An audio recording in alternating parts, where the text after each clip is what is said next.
Merci d'écouter Europe 1, il est 9h30, le journal des médias avec Guillaume Janton. Et à la une ce matin, plusieurs médias annoncent la fin d'Actuality sur France 2. On en sait plus sur l'émission culinaire qui remplacera un chef à l'oreille d'Élodie Gossuin.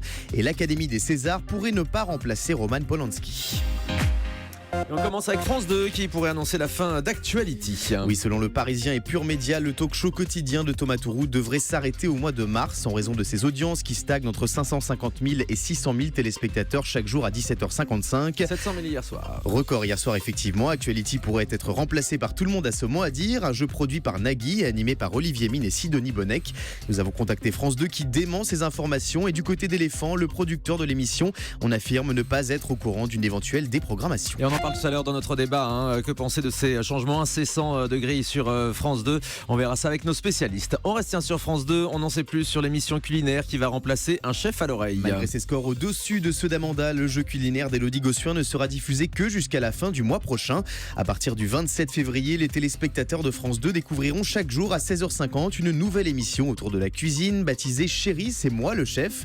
Dans cette création française, un chef expliquera une recette à un candidat qui devra ensuite guider son conjoint au fourneau via une oreillette. Pour résumer, c'est comme un chef à l'oreille, mais avec des scènes de ménage en plus. Ouais, c'est le même concept, mais avec donc les conjoints. L'Académie des Césars pourrait renoncer à remplacer Roman Polanski. Le réalisateur choisi pour présider la 42e cérémonie des Césars a finalement décidé de décliner cette offre en raison des polémiques concernant sa situation judiciaire. Roman Polanski avait été poursuivi en 1977 en Californie pour le viol d'une adolescente de 13 ans. L'Académie des Césars aurait donc décidé de ne pas remplacer Roman Polanski à la présidence de la cérémonie le 24 février prochain, une première dans l'histoire des Césars.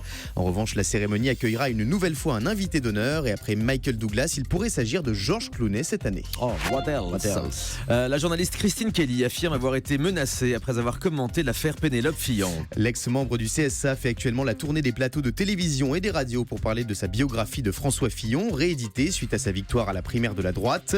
Plusieurs médias ont logiquement demandé à Christine Kelly de commenter les révélations du canard enchaîné sur Pénélope Fillon, qui selon l'hebdomadaire aurait bénéficié d'un emploi fictif. Et ces propos n'ont visiblement pas beaucoup plu à l'entourage du candidat à la présidentielle, si on en croit ce message posté par Christine Kelly sur Twitter hier après-midi. À l'équipe politique qui me menace sur messagerie, je déteste les menaces et ne succombe pas aux pressions. Premier avertissement. Catherine Laborde évoque ses projets depuis son départ de TF1. L'ancienne présentatrice de La Une dans le cœur des Français depuis 30 ans accorde cette semaine un entretien au magazine VSD pour évoquer sa carrière à TF1 et sa vie après la météo.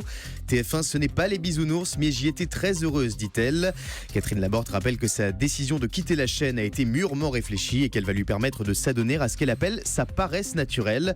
Enfin, elle révèle avoir, je cite, pris un peu de sous en quittant La Une, une somme qui lui servira entre autres à monter son projet de théâtre, un spectacle sur La Fontaine, pour lequel elle est actuellement à la recherche d'une salle à Paris. Les salariés du journal Les Échos votent une motion de défiance. La rédaction des Échos doit prochainement déménager et partager ses locaux avec ceux du Parisien, rachetés récemment par le groupe LVMH.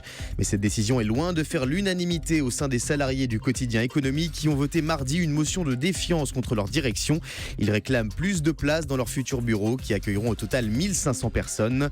En réponse, la direction d'LVMH a proposé des aménagements jugés insuffisants par les salariés. On termine avec le chiffre du jour. 34, comme les 34 nominations des films européens lors de la prochaine cérémonie des Césars. Parmi eux, on trouve le désormais incontournable Elle avec Isabelle Huppert, 11 nominations, ou encore Mal de Pierre de Nicole Garcia avec 8 nominations. Rendez-vous donc le 24 février prochain en direct sur Canal+ pour découvrir les noms des lauréats. Voilà, les films européens très présents aux Césars comme aux Oscars. Merci beaucoup Guillaume Janton.